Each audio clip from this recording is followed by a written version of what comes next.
something going on here.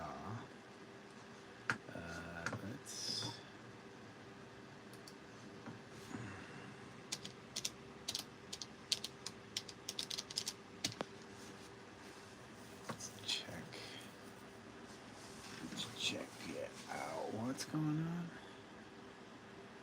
on? Huh? Oh man.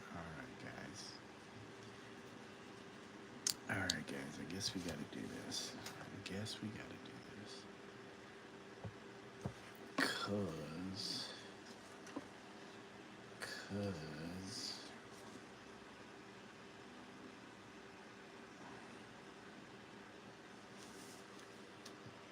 where is it?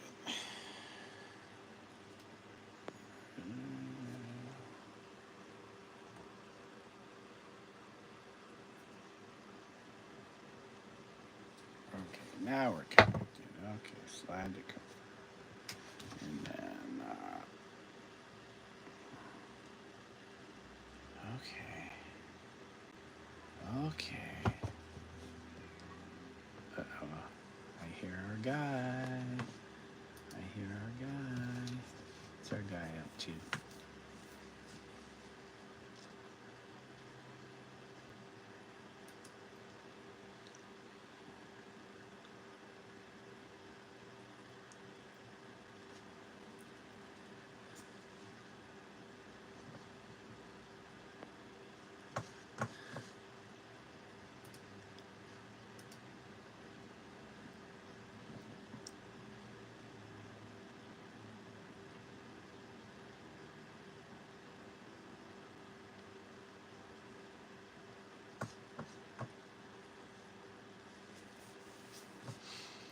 Okay, anything going on here?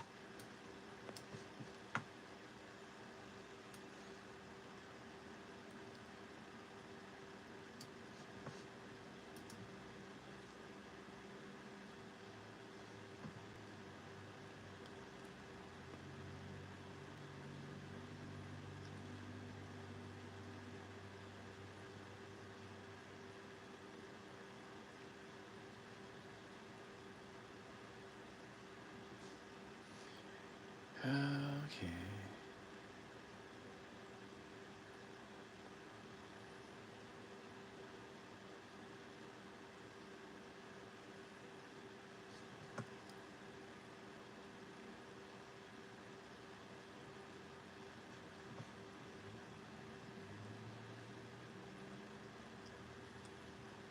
Oh, there goes my earbud. The earbud died.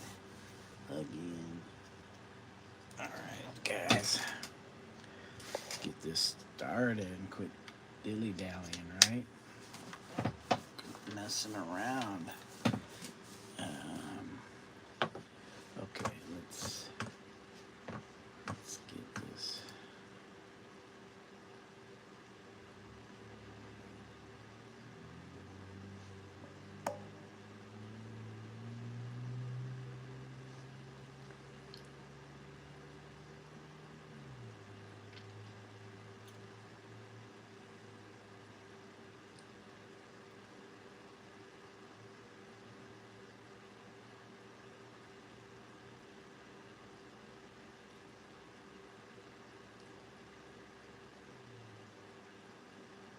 Okay.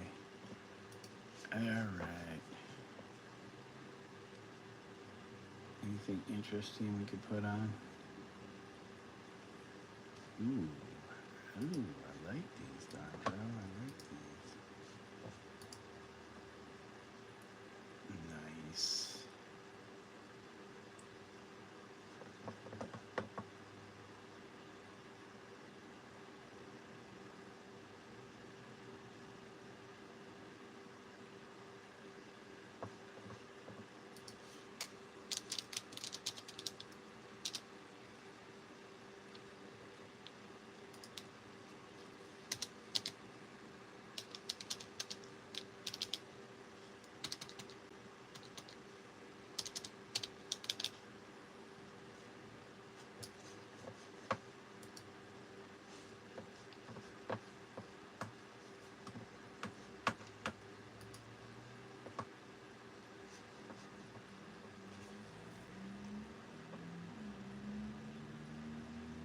What's today?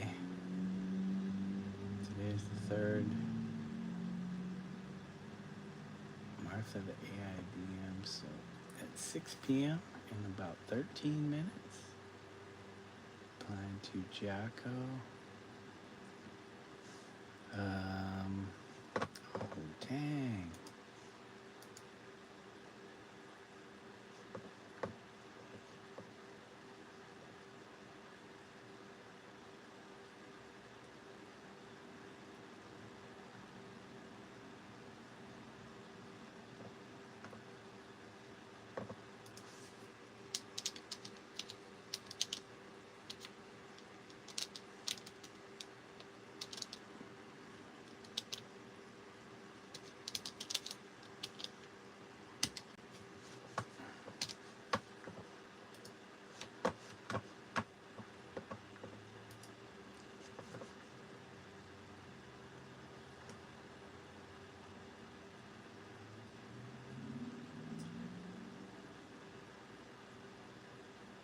Okay. Is there anything?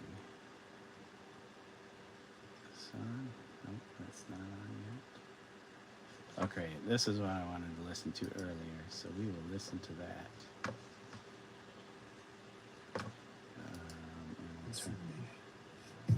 Now business taxes is All right, having a skip.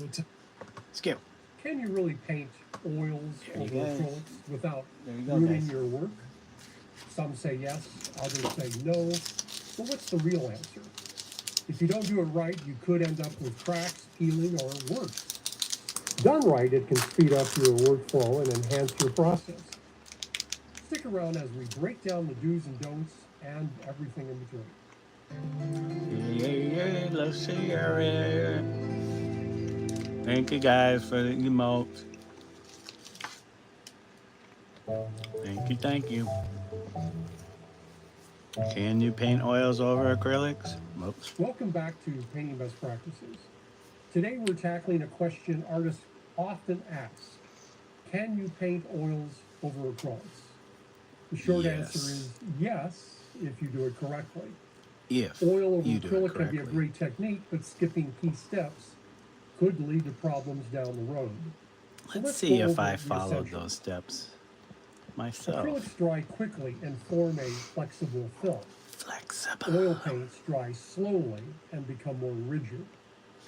If applied correctly, oil paint can adhere well to acrylic, but improper preparation leads to adhesion problems and possibly cracks.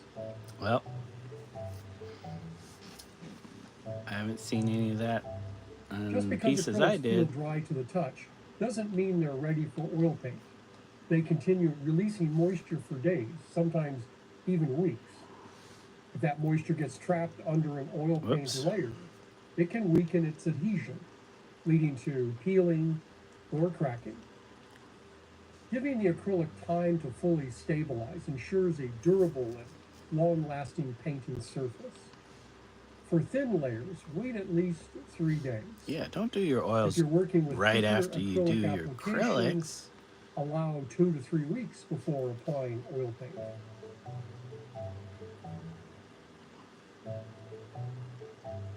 Acrylic paint contains surfactants. These are additives that improve the flow and application of the acrylic paint. And as acrylics dry, these surfactants then rise to the surface, creating a residue that may interfere with oil paint adhesion. If not removed, this can weaken the bond between the layers, leading to peeling or delamination. Once your acrylic layer is fully cured, is lame. wipe the Delam surface is lame. with a soft, lint-free cloth, dampened with distilled or deionized water. This removes surfactant buildup without damaging the paint. Let it dry completely before moving on.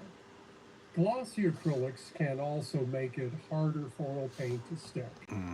If your acrylic layer has a slick finish, lightly scuff it with fine sandpaper to create a better grip.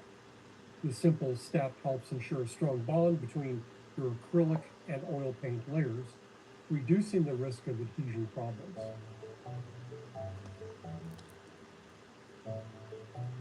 The oil's got to have Acrylic something to paint grab remains more onto. flexible than oil paint over time.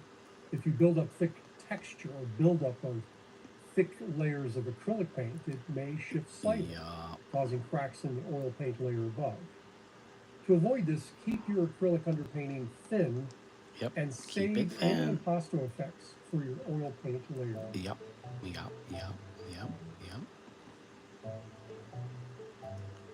Even if you follow all the right steps, environmental factors can still affect the longevity of your painting.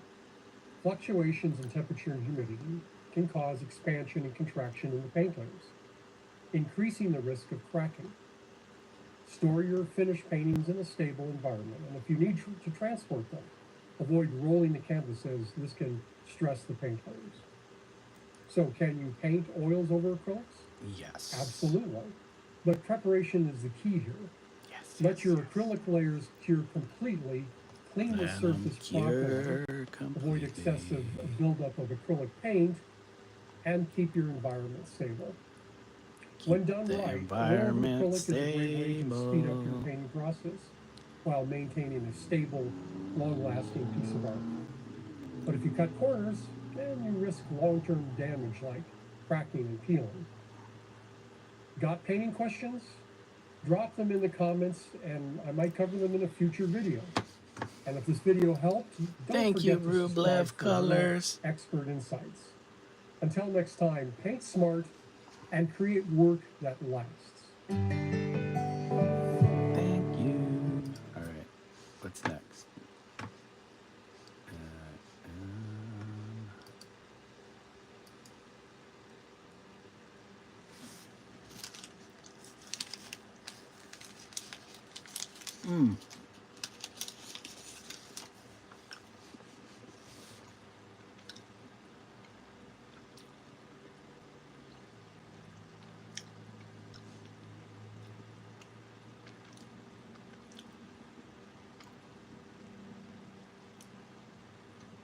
From chatting with you all of you, it seems the toughest thing about being a self-taught artist is that you don't know what you don't know. Yep. Where do you see the gaps in your skill set? That's tomorrow on the Art Craft channel. We'll have to listen to that.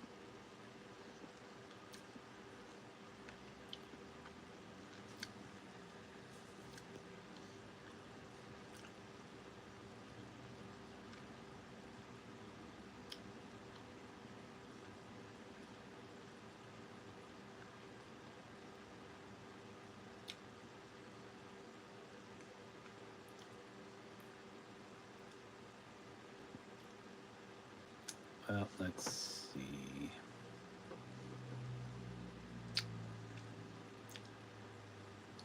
Why Munch painted this dog? Why did he paint that dog? What art school doesn't teach you make or break information? Contemporary art issue. Oh, that was yesterday, huh? All right. Let's see. Let's find out. Hello, dear readers and subscribers. Art education is mentioned at the very top of almost every single resume. However, not all of us have had the opportunity or the resources or the accessibility to art education. However, 80% of all art graduates fail to manage gallery representation, proving that it takes a lot more than just a degree to make it in the art world. As a result, for today's video, I would like to talk about some very important, crucial information that isn't being taught at art school, leaving graduates unprepared when leaving school to build a sustainable art career. Even more for those who did not go to art school, we'll discuss alternative art education, which is becoming more and more important these days. Before we dive in, I would also briefly like to thank and introduce Nucrits for making this video possible. We very rarely partner up, even though I receive a lot of messages to collaborate, but I only agree if they also share the mission that Kai has to empower artists and to make the art world more accessible. And also please note that art education varies from university to university, academy to academy. Some will do a better job than others. However, generally speaking, this is what art school is not teaching you. First and foremost, there is no ideal, singular, one-size-fits-all career path for artists. And it's very important to have a decent understanding of how your career path should or might look. From the outside, it often seems as if artists need to go to art school, where they get a degree, and at the graduation show, they will get their first gallery invitation, and during that exhibition, they will be able to secure gallery representation, and from that representation, institutional exhibitions will come, sales will come, critical recognition will come, and all you have to do is focus on creating art in your studio. However, in reality, that's almost never That's the what case. you think. Not only is it a That's rather what you unrealistic and think. too linear model, it also skips a lot of important steps and tasks that you need to fulfill as an artist. Traditional art education fails to distinguish or even discuss different career paths for artists. For instance, a contemporary painter will have to focus on different things than, for instance, an installation artist. The first needs to be aware that painting is predominantly the driving force of the commercial art market, standing in for 64% of the total value of sales in 2024, according to UBS and Art Basel's Art Market reports. And therefore it is very important that they dedicate their time outside of the studio Did I have to this the going too entities loud? within the commercial art world. Think of art galleries, art fairs, There we go. but also building a steady track record of sales, building a base of collectors. However, the latter, the installation artist, as this is a less commercial type of art, they will predominantly have to focus on the entities in institutional art world, encompassing non-profit organizations, museum institutions, but also open calls, finding funding for their projects, and linking up with curators active in the institutional realm of the art world. These differences are of course essential if you want to be successful in either of these careers. However, student A will receive the same education as student B. So how can one expect that you will successfully get to the next step to climb the ladder of success in the art world if you do not know what step that is? What are those steps? Tell us, what are those Art steps? education is very often too confined within the walls of university. There is only so much one can learn from books, lectures, or open studio time. Learning about art requires first-hand experience, and learning about the art world requires first-hand participation. Whereas excursions to particular museum institutions or events are becoming more and more common in most curriculums, most students leave art school with a degree or MFA, but without really feeling at home in the art world, or knowing who's who or what's what. However, as an art student, it is the ideal moment to immerse yourself in that art world and become a part of it. If not, and when life throws other priorities and responsibilities at you, you might never find your way into the art world, and therefore never be able to achieve your goal and become a successful artist. Then there are all these other formalities, from setting up a resume, pricing your work, and other basic yet essential knowledge that is all too often forgotten at art school. Simply too many artists leave art school not knowing how to manage their careers, missing Why out don't they on get funding taught and that? financial stability. Or what about networking and building professional relationships? The contemporary art world relies heavily on relationships and networking, yet art schools rarely teach students how to establish meaningful industry Whoops. connections. Traditional bummer. art education fails to guide their art students to navigate the social and political dynamics of the art world, as they are supposed to figure it out by themselves, which can take years, or in some cases, they never figure it out at all.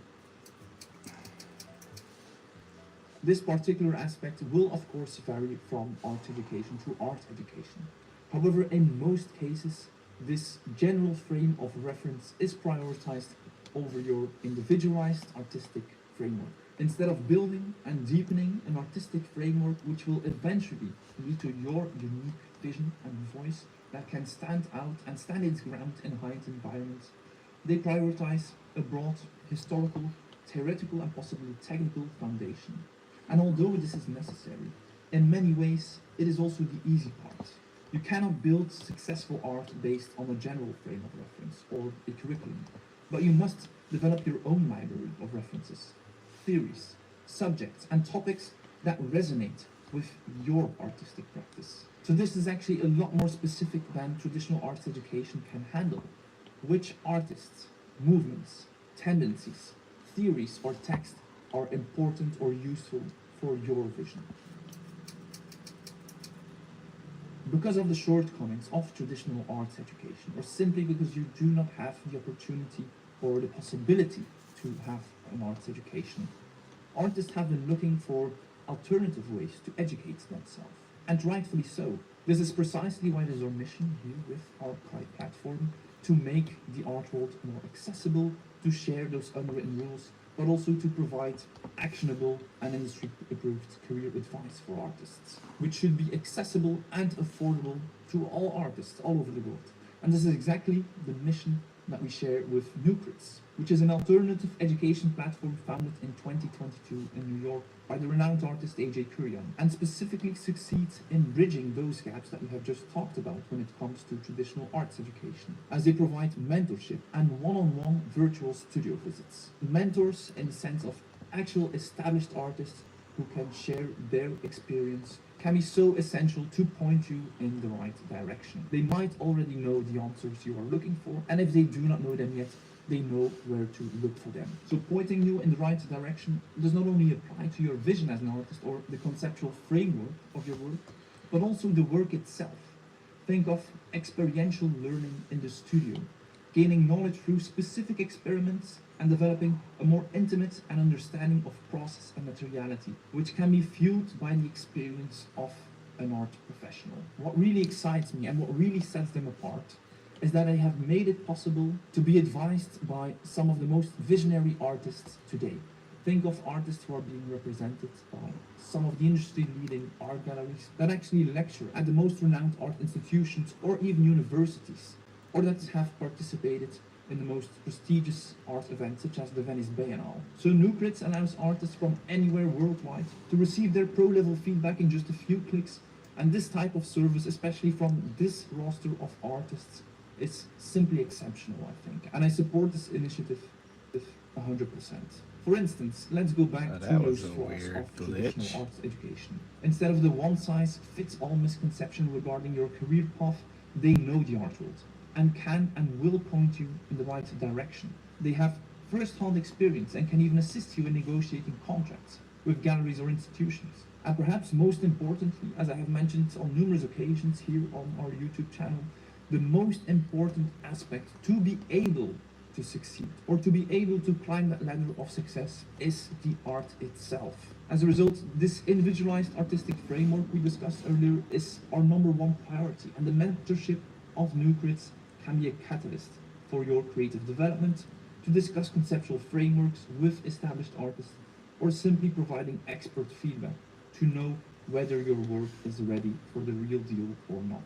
Looking for alternative arts education makes perfect sense. However, I cannot stress enough that the advice you receive must be from people who are where you want to be one day. Don't trust everything you read or hear online, on the internet, here on YouTube. Don't blindly purchase consultation services or believe everything they promise in their sales pitch. But far more important is to check the credentials of the people behind the consultation, of the people behind the information. From this perspective, Nucrits is possibly as good as it gets. So I will link to their platform in the description below and also in the pinned comments. And also keep an eye out for their upcoming class and syllabus about new identities in dangerous times, which will discuss a very hot topic that can also be somewhat of a minefield in contemporary art. Thank you so much for tuning in today. Feel free to watch last week's video where we discussed a very practical issue, discussing how professional artists finish the edges of their canvas. Next, support us on Patreon and please consider subscribing to stay posted for more contemporary art. Bye.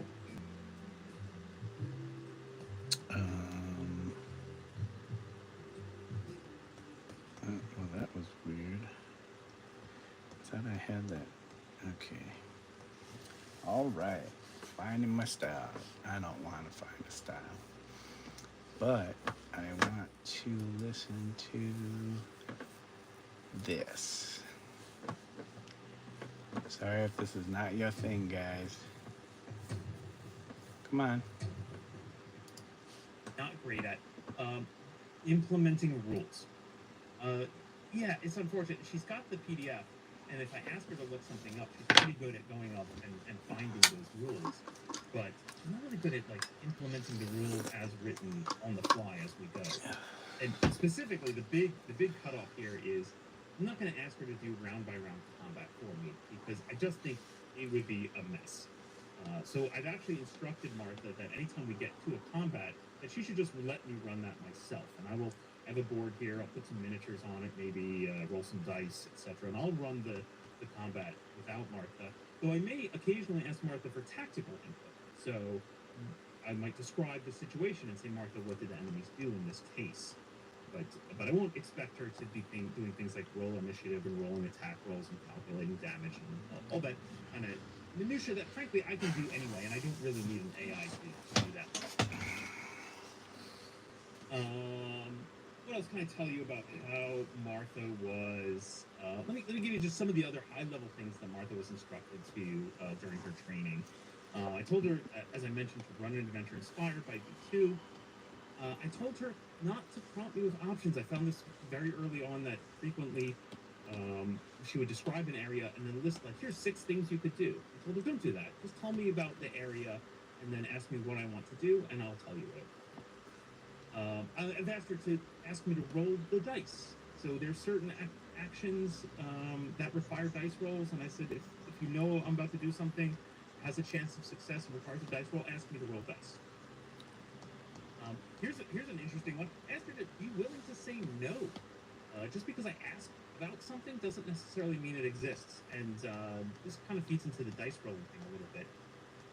Specifically what I noticed is I asked her in some early tests, I would say something like, oh, I'm going to search this wall for secret doors. She would immediately tell me out I found a secret door. And I think it was just that by asking the leading question, she said, oh, that's interesting content, let me roll that in. So basically, anytime I searched for secret doors, there were secret doors. So I've told her things like if I'm listening for noises or searching for traps or secret doors or things like that, one, to ask me to roll dice, and two, to be willing to say no. Like if I ask, are there exits from this room, she could just say, no, there are none. And it's interesting that AI needs that to be able to know that it's okay to say no. And then, as I mentioned, she won't be running the combats. I'll be implementing the round-to-round combat skills. I don't know. I think that's about it. I'm keeping half an eye on the chat. I see a few folks have joined in. I'm on my own here. Martha can't really watch the chat, so I will try to go back and look at it from time to time. And if somebody has an interesting thought or idea or something they'd like me to try, absolutely please mention in the chat. Hopefully I'll see it. But other than that, I feel like we can get going. So I'm going to start actually here. I'm going to switch over to Martha's. I'm going to keep Martha in kind of voice mode most of the time because I think for a stream and frankly for playing I found it much more fun to talk to her with voice recognition than to just read and write text. But to begin with, one thing that I've been doing is I have a character. Oh, I should talk about it. Let me go back here for a second. I have a character. His name is Penrith the Sly. Here's his character sheet. I rolled him up using the rules as written, 3d6 right down the line. He is a 3rd level elf. I made him 3rd level just because I'm not using like a whole party here. I just wanted like one main character, and I knew that potentially I might get in over my head, so I thought, let me start at 3rd level so that he's got at least a little bit of abilities. And then I specifically chose an elf because elves have both the ability to use armor and weapons as well as cast some spells. So kind of a whole party in and of itself. But I've also obtained a hireling. That is Osmond. He's a 1st level human fighter. Osmond is my backup and my front line. Penrith only has an 8 strength, so not the best frontline fighter. Penrith's a little bit better with his bow and his magic than with his sword. So it's nice to have a well-armored fighter to stand in front of me. Interestingly, when I first told Martha that I introduced him as my servant, Osmond, and I think Martha kind of raised an eyebrow about that. She was a little worried that I was going down a bad road, and I had to assure her that Osmond was a well-paid hireling for the rules of D&D. So, yeah. So like I said, straight rolls. I actually rolled very well for Penrith. He's got 2 15s. Put them in intelligence and dexterity. Unfortunately, also 2 8s. Those are in strength and wisdom. Not the strongest fighter, as I said, and prone to just diving in head first, which is enjoyable for me as a At Bosun's, we think every day should be special. Oh. From anniversaries So to there's more than commitments, just that, birthdays, farewell soons, or just to say, Okay. I'm thinking of you. Every day, we design unique Oops. arrangements, selecting the best combination of the I don't want to freshest erase the colors. whole We take entire exquisite care shebang. delivering each bouquet. We're proud Just to deliver your that, special and message then- with a beautiful arrangement attached. Send your message. Pardon me, 515 everyone. 244 Rose. Pardon me. Break free with the new Opera GX. Alright, can we skip already? Control with brand new design. Yep.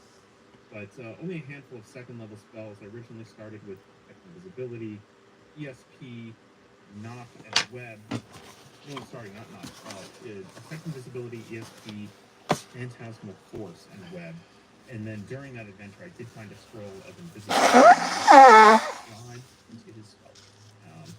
I also picked up some interesting rumors in the tavern about locations of a bigger treasure in hopes of having a larger adventure here tonight. And I kind of have a thought in my head of like maybe Penrith wants to use that invisibility spell to sneak around a little bit more, do a little more scouting between invisibility and being an elf, with infravision and being very light. Then of course Osmond would be left in the dark. So it's in the back of my head. But we're gonna start actually. Oh, I'm gonna talk there's to still Martha more. a little bit about I forgot. setting up this adventure. There we And go. one thing I found is really nice is at the end of an adventure with Martha, one thing I ask her to do is I say, please spit out a summary of all of the details of the Okay, adventure. now let's that I combine can these copy two. and paste into a new chapter And then what for we're the gonna story. do is, It's real nice. Basically, she condenses all of her memory down into just a couple of short notes that I can cut and paste to start a new chat with her to pick up the pieces where we left off. So that's what I'm going to do. So I'm going to start here. I'm gonna quickly flip to the text mode here. there we go. So Now I'm he gonna looks like paste he's in the looking context. more straight on. I'm not expecting you all to read this, but basically it just says, here's a summary from my character Penrith Sly, who's hiring Osmond in their previous adventures. And it's got all the details of my two characters, and some quick notes about the text. So I'm just going to paste that in there. There you go, Martha. Let's see what she has to say about that. Yeah, okay, so she's giving some descriptive text. Oops. Oh my gosh, quite a lot. What? Martha, where are you going? What? Okay, I'm gonna read this out for Martha because I didn't have her in text mode, but she says that we're in the keep, the flickering torchlight of the tavern casting long shadows across the rough-hewn tables. The air is thick with the scent of spilled ale and pipe smoke, mingling with the low murmur of hushed conversations. The scarred merchant leans in, speaking in a Okay, conspiratorial so whisper. That there's ogre? this That still. right nasty brute! They say he's got a bigger hoard than a merchant's ransom, but he's no fool. He's got goblins running errands for him, bringing him food, and even warning him of trouble. Across the room, an old man with a tattered cloak takes a deep pull from the mug before muttering, "Forget the ogre. The skull-marked door, a shrine to something foul, best left undisturbed. But behind it, riches and relics from the old times." Oh, that's excellent. That's excellent. So I had two leads from the past adventure, which included the ogre and the... Oh, Martha's listening to me. Hi, Martha. Forgot to mute her. Martha, I am thinking about the tavern keeper's daughter, I think, who told me, or a farmer's daughter who told me about an evil cult in the caves who had a great treasure. And I contemplate the fact that possibly she is trying to lure me into a trap. I wonder if that farmer's daughter might be in league with the cult.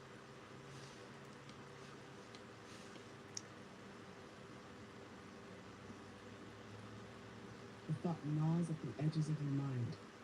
Was it the way she spoke, too eager perhaps, or the way her eyes flickered, just for a moment, when she mentioned the treasure? The farmer's daughter, what was her name? Lissa? Yes, that was it. She had spoken in hushed tones, glancing toward the road as if expecting someone to overhear. She warned of an altar hidden behind a horned skull, whispering of treasures too great to ignore. But was she warning you or leading you? You recall the stories, cultists lurking in the dark, whispering foul prayers, luring the greedy or the foolish into their grasp. Had she smiled when she spoke of gold? Osmond grunts beside you, biting into a crust of bread, oblivious to your thoughts. The tavern's fire crackles. Outside, the wind howls against the walls of the keep. What do you do? So there you can kind of see an example of how easy it is to lead the AI in a direction, right?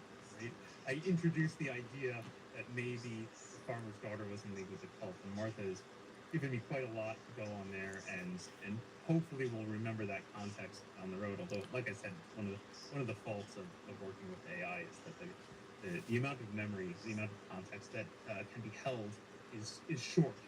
So we'll see. Maybe it's a trap, or maybe it's great. Though now I'm very curious about this ogre. Should we take on the ogre? Folks in the chat, should we go after the ogre's treasure, or should we go try to find the altar that is potentially a trap? Let me know what you think. I'm going to get out my graph paper here. I've got some graph paper in case I need to do a little mapping. I want to do this because I really want to double check Martha. As she describes rooms, I strongly suspect that she will describe an outline of a dungeon that is physically not possible. So, okay, so we've got some votes for going to check out the ogre. Penrith and Osmond ready themselves early in the morning to set out from the keep to the caves of chaos, eager to find a trail to the ogre's cave.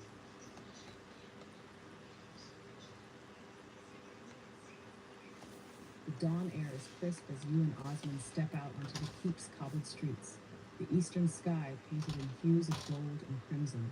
The keep's guards nod as you pass, their breath visible in the chill morning air.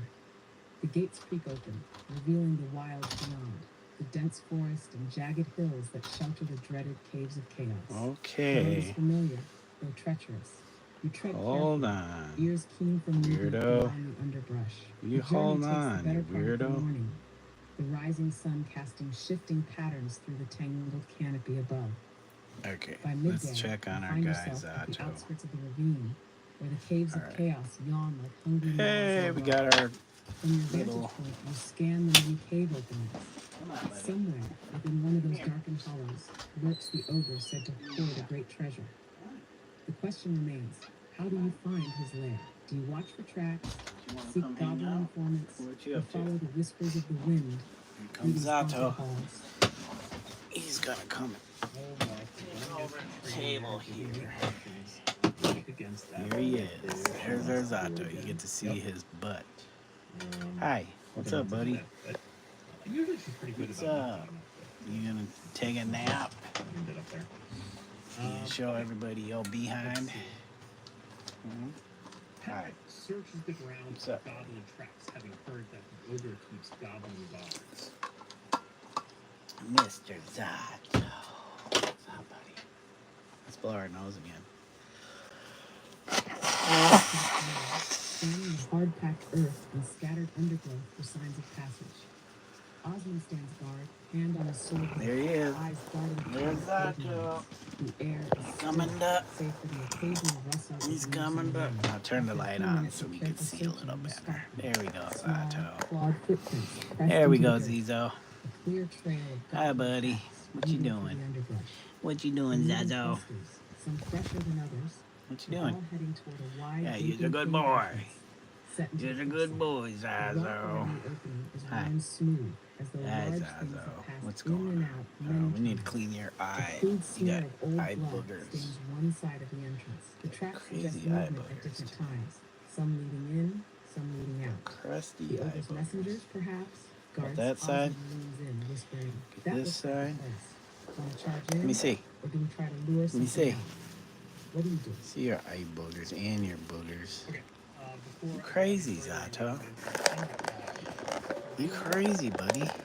two Yeah, you first crazy. levels. Thank you guys for the Second level, likes. ultimate runs. I want to make sure I pick one Let's for my morning before I refresh. go too deep into this. Let's So refresh.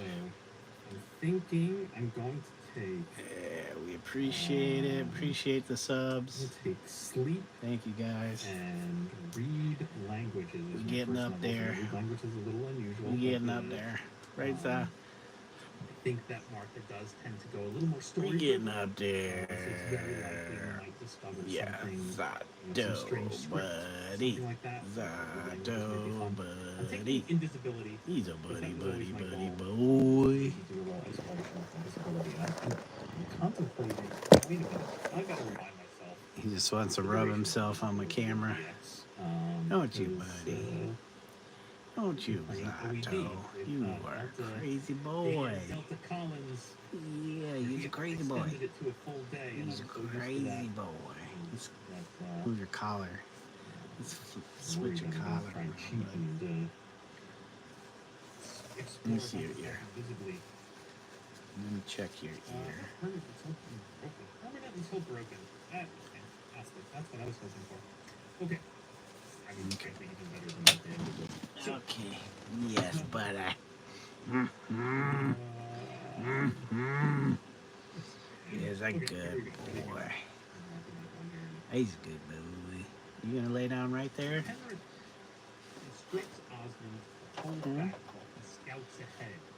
Casts invisibility on himself so he won't be seen. He is the best boy. He's the best Look in the boy. doorway to see what he can see. He's the best boy. The best boy. What's up, best boy? The What you up shimmer to? washes over you as the What you up to, spot takes best hold, boy? bending light around your form until you vanish from sight. Osmond gives a slow All right, nod, guys. tightening his grip on his sword as he takes position Hold on, behind a Za. tangle of scrub, ready to strike if needed. Moving Hold on, carefully, Za. creep toward the cave mouth. Come here. The You air want your fills bed? rank with the stench of You old want your sweat, bed? rotting meat Here. and damp fur. The Get your ground bed. inside Here's your slopes bed. downward, the Za, here. darkness swallowing the light from Za, outside. here. You pause at the threshold, Step in your bed. peering in. Within, the cave Come on, expands step in into your a bed. wide, uneven chamber with a packed dirt floor. Go step in your Bones, bed. both animal and humanoid, are scattered near the walls, some cracked open for marrow. A great wooden beam supports part of the ceiling, Come its on, surface get in your bed. gouged by deep claw marks. Za. Near the far side of the chamber, a hulking Za. figure lounges atop a crude heap of What you looking clothes, at? gnawing lazily on What the are you? remains You of looking at something yourself? that was Looking once a at body. yourself? The ogre is You a looking massive at black yourself? shifts as he Huh? lazily tosses the Holy bones crap, the aside, ogre's right scratching at his belly. Nearby, a trio of goblins squabble over a pile of cast-off That's scraps. you. Their sharp Yeah, that's the voices image of echoing you, the cavern. Za. The passage runs deeper That's the into image of cave you. beyond. What are you? The What are you treasure doing? must be deeper inside. But What how you to reach doing? it? What do you do? Yeah, see the good boy. You gonna lay down in your bed? Let's see. Good We boy. could sneak invisibly past the ogre, but then Osmond can't come with us unless we All right, try to guys. lure the ogre out. We're gonna try and with keep ambush. going I'm here. happy to see that Martha has not prompted me with these options. She just asked what I want to do. Great, thank you, Martha, for finally getting it right.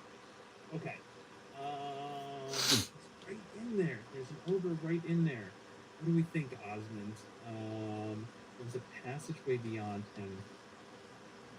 Oh gosh. Hey, Oh, Mega, shoot, you I've already made it. forgotten. Were there goblin guards today? You Ah, made wait, it. Okay, wait. I switched to the. Yep. Back in on What am I another supposed to stream. Uh, How's it going? um, How's it going? Yeah, I saw your message earlier. I was like, well, I'll be on again. So hopefully you see that I'm on if you wanted to catch a stream. No, nearby a trio of goblins gather over a pile of asphalt scraps with sharp voices. Okay. Oops, I well, didn't want to erase. I'm kinda inclined to just throw my So it's sleep just me and spell right in Zato there hanging out, at them. 3 goblins, 1 ogre. Now here's the listening thing. to Wandering Sleep DMs, only test attacks one out creature with 4+1 hit dice and AIDM 4 hit dice of other creatures. called And Martha. I'm pretty sure, I'm not going to look up ogre stats, that feels like cheating, but I'm pretty sure that the ogre is at the top of that tier. So sleep spell would probably just take out the goblins and not the ogre. Then I'd have to face an ogre in a one-on-one fight.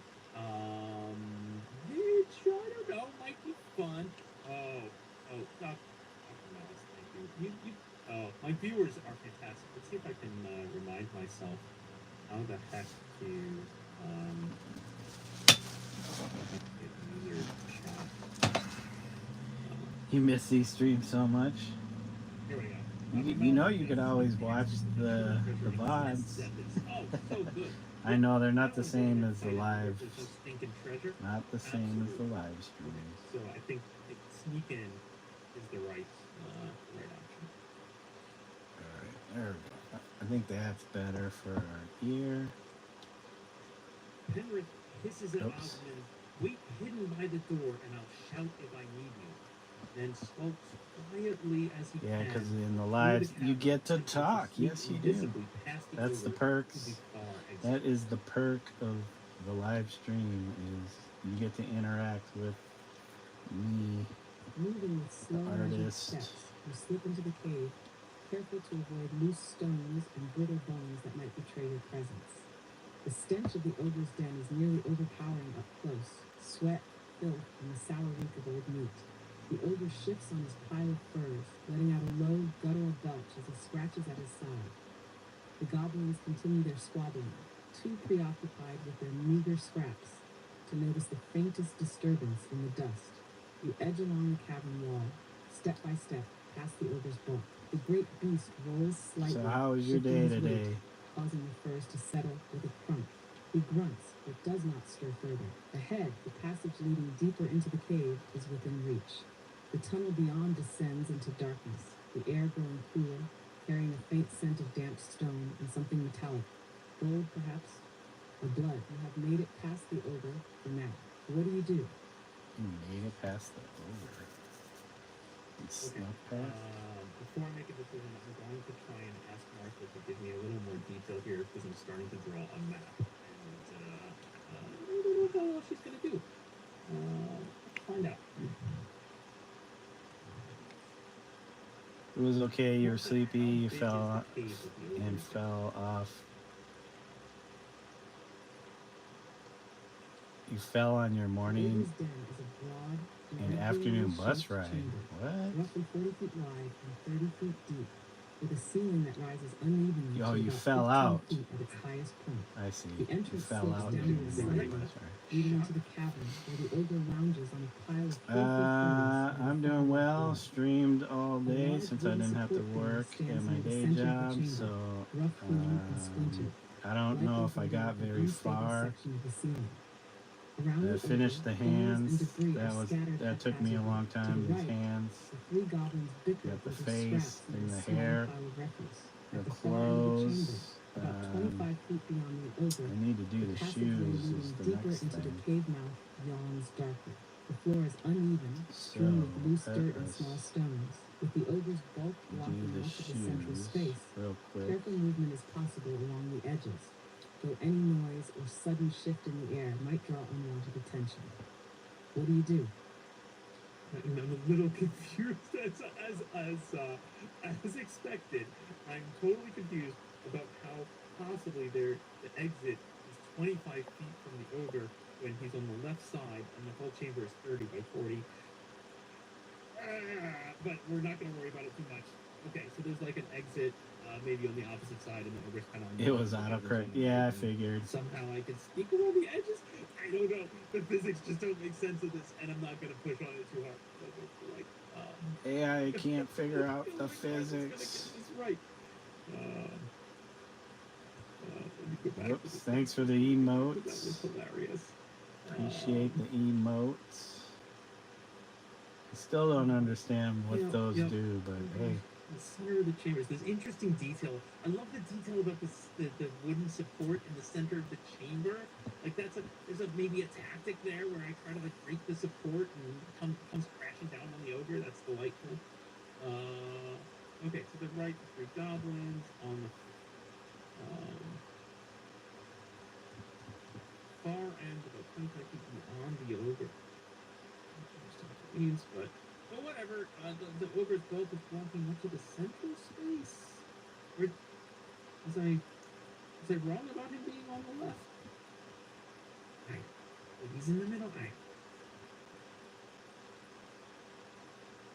Penrith sneaks down the opposite chamber, aware that he is getting further and further from the safety of calling out for help from Osmond.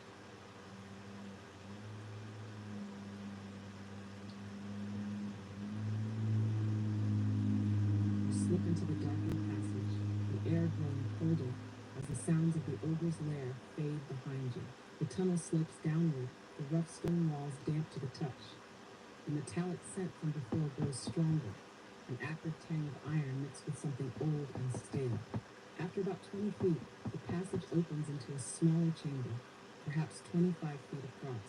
A single wooden chest, its iron fittings rusted, rests against the far wall. A pile of discarded weapons and armor, some broken and bloodstained, lies to one side. Your eyes scan the room. The floor is uneven, pockmarked with shallow depressions, and in the dim light from the distant cave behind you, you notice something troubling. The floor looks disturbed, as if something heavy has been dragged through here recently. A faint clicking noise echoes from somewhere unseen, then silence. The treasure is right in front of you, but something doesn't feel right. What do? That's so delightful. Oh gosh. Are there any other visible exits from this chamber? You carefully scan the chamber, eyes adjusting to the dimness. The only visible exit is the passage you just entered from, leading back toward the ogre's den. The walls here are rough-hewn stone, damp in places, but no other openings or tunnels present Where'd that themselves. go? The only features of note are the chest, the pile of discarded weapons and armor, and the disturbed floor, where something heavy seems to have been dragged. The faint clicking sound from moments ago has gone silent. If there is something else in here, We it's either are waiting doing the or shoes. watching. What do? Oh, this is so delightful. Oh my gosh. So I love that she said no, right? I was worried that by leading her into, hey, are there other exits? She would say yes, but nope, there are no other exits. So we got a chest, we got a pile of weapons, weird clicking noise. Is that? I don't know. Something was disturbed on the ground. Okay, I'm gonna play into Penrith's low wisdom score and just say that, like, armor and weapons are nice, but a closed chest is very exciting. Let me Penrith guess. slinks carefully across the room. It's gonna be a mimic. Examines it carefully. The chest is a mimic.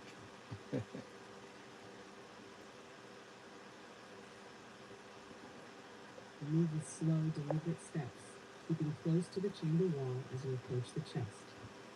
The wood is dark with age, the iron fittings spotted with rust. You lean in, Thanks for the examining it carefully. emotes, The lock is guys. broken, its mechanism pried apart. This chest has been forced open before, yet the lid sits Or closed, thanks for the as emo. if someone or something I'm had assuming placed it that's back you, to Mega. its mystery. Because The there ain't edges of the nobody lid else bear in here. faint scratches, as if clawed fingers had gripped it. The disturbed floor around it draws your attention. The drag marks seem to originate from beneath the chest, disappearing into the uneven stone. Something was moved, perhaps something beneath the chest itself.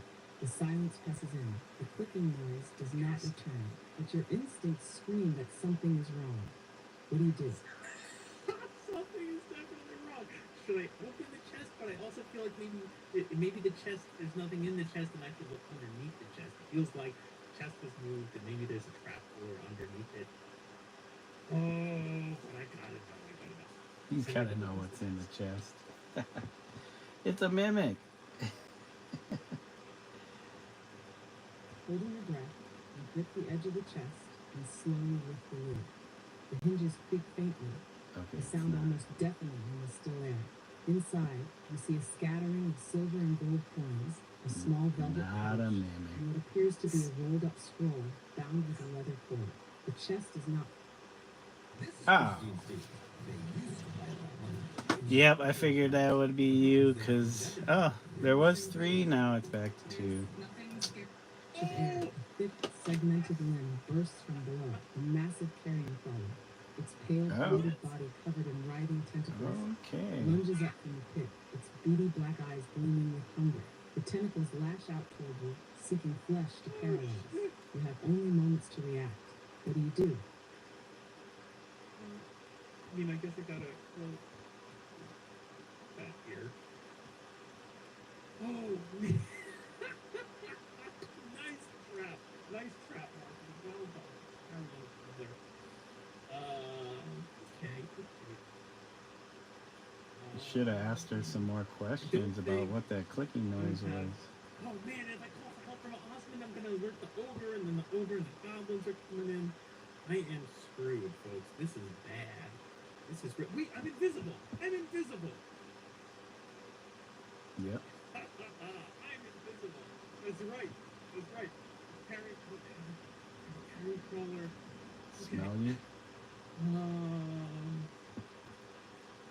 Oh gosh.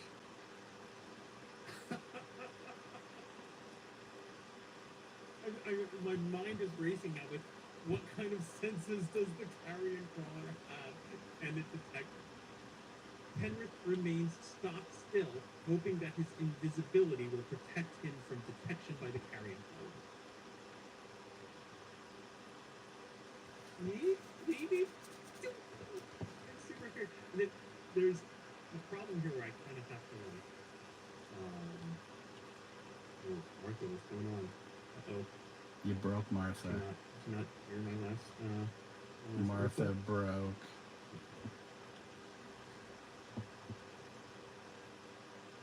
She missed it. Okay. I'm going to reiterate that. So here's the problem, right? Like, I'm a little conflicted here in between, like, I don't want to cheat and look up monster stats, but I also want to help Martha in case she's getting stuff wrong. Because she might get stuff wrong. So, but let me go back. I'm going to give that input to her again. Penrith stands stock still, hoping that his invisibility makes him undetectable through the carrion crawler.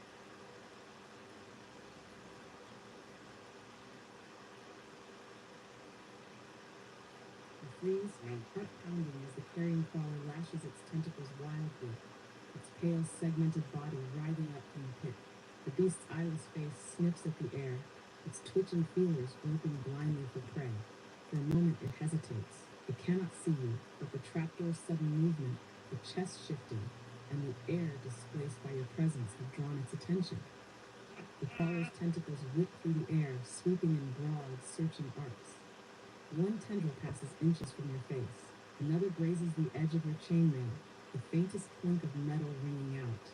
The beast pauses. Then, with unnerving speed, it lunges forward, slithering fully into the chamber, its grotesque limbs grasping and probing the air in your direction. It knows something is here, but it cannot yet pinpoint you. Your invisibility still holds, but one wrong move, one breath too loud, and it will strike. What do? Not bad. So if I was the DM, I would at this point I would be rolling an attack for the carrion crawler at a hefty minus maybe because I'm invisible. So I feel like that's the right thing to do. So that's what I'm going to move to here. You hope grilled cheese or Dondrell shows up. That could be a possibility. It's pretty dead right now. I mean, it is. So what did you say? It was about it is Monday. Chamber.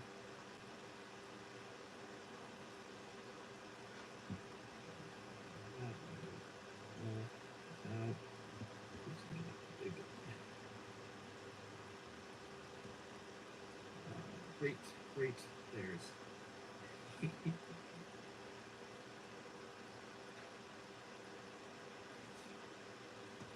got a nice treasure chest here in the back. Here is my miniature Penrith the Sly, who's come forward to try. We'll just have to wait and see if anybody comes through. I don't have carrying from the miniature. Wasn't prepared for that one, Martha. But I have got a purple worm, so that's probably a good stand-in. Yeah. Okay. So, so I'm gonna look up the stats of the carrying crawler because again, I don't trust Martha to actually run combats for me. So I'm gonna do that. Gosh, there was like a scroll in that chest and treasure. I really want that treasure. Alright, I'm gonna roll some hit points for the carrying crawler. This is just D&D trick that I like to do as DM that I always do, which is to track monsters' hit points, I just go 3+1. So I'm just gonna roll them over here and roll 5. There you go. That's tracking the carrying crawler's hit points. Got a tray here. I can maybe roll some dice. Why did I draw in the middle? What was I thinking? Okay, it's fine. Great. I'm gonna roll an attack. I'm gonna say the carrying crawler clearly attacks me. I think that's the right thing. She's What's the giving you a penalty for being chance totally to do blind? something. Where's Martha? It's Martha knows. Martha, what is the penalty for making an attack against a creature you cannot see, or if you are blind?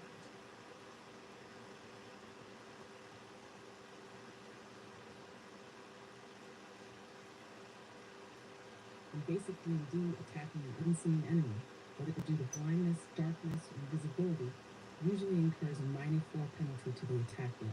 This represents the difficulty of striking a foe without being able to properly see them. Conversely, if you are invisible and attacking a creature that cannot see you, your first attack automatically Hey, becomes surprise, Dondro. meaning the target How does are you not doing get your today? back before you strike. There you After that go. first attack, Speak however, of the devil. invisibility is Mega gone, was just and asking combat about proceeds you. normally. If you were blinded, such as by darkness or an effect, you would also suffer the -4 penalty on all attack rolls. We When are monsters attacking you might drawing be a and bonus, listening or automatic to. surprise, Whoops, that's depending not what on I the wanted to situation. do. Right now, the carrying crawler Listening cannot see to you, wandering but if you make DMs, noise or move suddenly, it might detect you by other means. using What do you do? an AI This is to too much. dungeon So, master their game, Martha, I kind of wish had insisted which that I'm really carrying crawler curious attack me, about. So but that's that not is your why I'm response, listening right? to it. That's yeah, she was way too early in that response. I wish she had just What is the name of that app you showed me to put on the iPad? Called Fresco. It's Adobe's Fresco. Fresco. -4, and I'm gonna say, like, if it, again, and putting myself in her shoes, if I was the DM, I would think that the fact that I just It's moved, free. like I opened the chest, right? It's all I free. made some movement. The carrying crawler clearly came up out of the ground, went to attack me.